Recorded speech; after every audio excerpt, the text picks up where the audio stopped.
दोस्तों, मैं काशिफ पहल करता हूं। पहल भारत पर इलेक्शन हो गया, कंप्लीट हो गया, रिजल्ट्स आ गए, जैसे भी आने थे रिजल्ट्स आ गए। जबकि इस रिजल्ट के बारे में खुद जो तेजस्वी यादव, जो इस बार सबसे एक बड़े विपक्ष के रूप में उभरे हैं और एक पार्टी के तौर पर सिंगल लार्जेस्ट पार्टी हैं बिहार 2020 के बिहार इलेक्शन में, उन्होंने कहा कि ये जनता ने एक तरह से मैंडेट दिया था और इलेक्शन कमीशन ने नतीजे सुनाए हैं।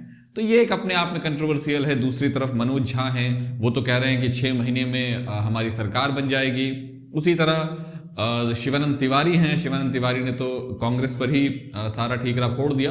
खैर, ये सब बातें हो गई हैं। दूसरी तरफ जो ज्यादा बड़ी घटना है वो ये है कि मंत्रालयों का बंटवारा हो गया। नीतीश जी ने भी शपथ ले ली मंगलवार को 7वीं बार मुख्यमंत्री बनने की। ये अपने आप में एक बड़ी घटना है, बहुत बड़ी बात है। किस तरह से अगर 3 हम सबसे बड़ी पार्टियों को देखें जो सबसे कम नंबर पर आते हैं, यानी सिर्फ 42 सीटों के साथ वो मुख्यमंत्री बन रहे हैं। बाकी जो सेकंड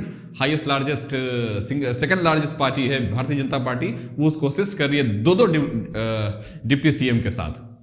तो मैं आपको पहले कुछ मंत्रालय, नीतीश कुमार तो एज यूजुअल मुख्यमंत्री बन गए, और आपको मैं अगर बताऊं तो उनके अलावा जो तारकिशोर प्रसाद हैं बीजेपी के, जो आपको मैं बता दूं सुशील कुमार मोदी एक तरह से रिप्लेस हो गए हैं। लेकिन अगर देखा जाए तो समाज, वो भी वैश्य समाज से आते थे, ये भी वैश्य समाज से आते हैं, यानी समाज का रिप्रेजेंटेशन मंत्रालय में बना हुआ है। लेकिन इस बार सुशील मोदी जी को वहां पर नहीं रखा गया है। तो वो एग्जैक्ट उनको वही सारी मिनिस्ट्री मिल गई है जो आप जानते हैं कि सुशील कुमार मोदी जी को थी। उसके बाद जो खुद डिप्टी सीएम, दूसरी जो डिप्टी सीएम बनी है वो रेणु देवी जी हैं, जो वुमेन एंड चाइल्ड डेवलपमेंट यानी बाल विकास मंत्रालय भी उन्हीं को मिला है। उनका एक अपना पुराना इतिहास है औरतों और वुमेन के बीच में काम करने का, और वो नोनिया समाज से आती हैं। ये अगर आप रिप्लेसमेंट देखेंगे तो कहीं ना कहीं आपको समझ में आएगा कि चंद्रवंशी जो समाज था, जिसको प्रेम कुमार, जिसको पिछली बार एक्स एग्रीकल्चर मिनिस्टर थे हमारे बिहार के, वो रिप्रेजेंट कर रहे थे। आज उसी तबके में से एक नोनिया समाज को रेणु देवी, उनका तो ये काम भी हो रहा है कि रिप्रेजेंटेशन जो है वो दूसरे समाजों का भी उसमें आया है, हम यहां देख सकते हैं। उसके बाद मैं आपको बताना चाहूंगा finance, forest, environment and commerce, ये जो चारों बहुत इंपॉर्टेंट मिनिस्ट्री हैं इकोनॉमिक पॉइंट ऑफ व्यू से बीजेपी के पास हैं। तो हम सिर्फ जनरली ये पूछ लेते हैं कि डिप्टी सीएम कौन बन गए, प्राइम चीफ मिनिस्टर कौन बन गए। नहीं, इंपॉर्टेंट जो ये मैंने आपको 4 बताया, जिसमें फाइनेंस यानी वित्त, फॉरेस्ट यानी जंगल, वन, इन्वायरमेंट यानी कि जो हमारा इन्वायरमेंट होता है, पर्यावरण है वो, और कॉमर्स जो है, वो सारे के सारे इंपॉर्टेंट मंत्रालय भारतीय जनता पार्टी के पास हैं।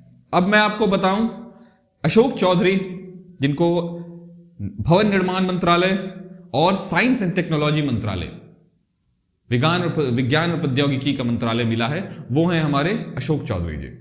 आपको दूसरी बात है, मेवालाल चौधरी अभी सबसे ज्यादा हॉट केक बने हुए, बहस के उन पर लगभग 60 स्कैम्स हैं और उनको एजुकेशन मिनिस्टर बना दिया गया है।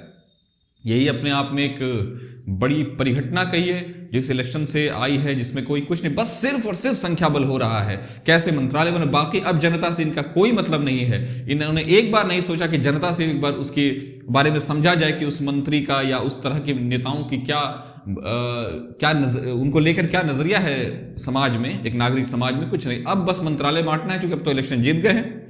तो उसी तरह मैं आपको बताऊंगा। फिर आते हैं हम मंगल पांडे पे, जिनको हेल्थ और पथ निर्माण, एक अकेले मिनिस्टर हैं जिन्होंने पिछले बार के मंत्रालय को बचा कर रखा है। इस बार उनको हेल्थ मिनिस्ट्री है, और जबकि वो इस तरह से उनको अगर आप देखिए तो वो बिहार, जो मैं आपको बताना चाहूंगा कि वो एक इस तरह के इसमें आते हैं कि वो विधान परिषद के मेंबर होने के बावजूद भी हेल्थ मिनिस्टर है। तो ये एक अलग बात है। मंगल पांडे जो पिछले सरकार में भी थे। उसके बाद आते हैं विजय चौधरी जी, जिनको ग्रामीण विकास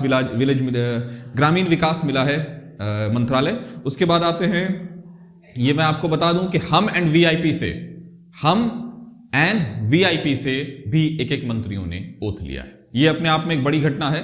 फिर मैं आपको बताऊं, स्पीकर बीजेपी ने अपने पास रखा है, नंद किशोर यादव जी को बनाया है स्पीकर, जो विधानसभा स्पीकर होते हैं। वो भी एक बड़ा पोस्ट है, खासकर जब इस तरह की गठबंधन वाली सरकारें होती हैं तो उसमें स्पीकर का रोल और बढ़ जाता है, क्योंकि हाउस की जो एक्टिविटी है और हाउस का जो डायनामिक्स है वो बिल्कुल चेंज हो जाता है।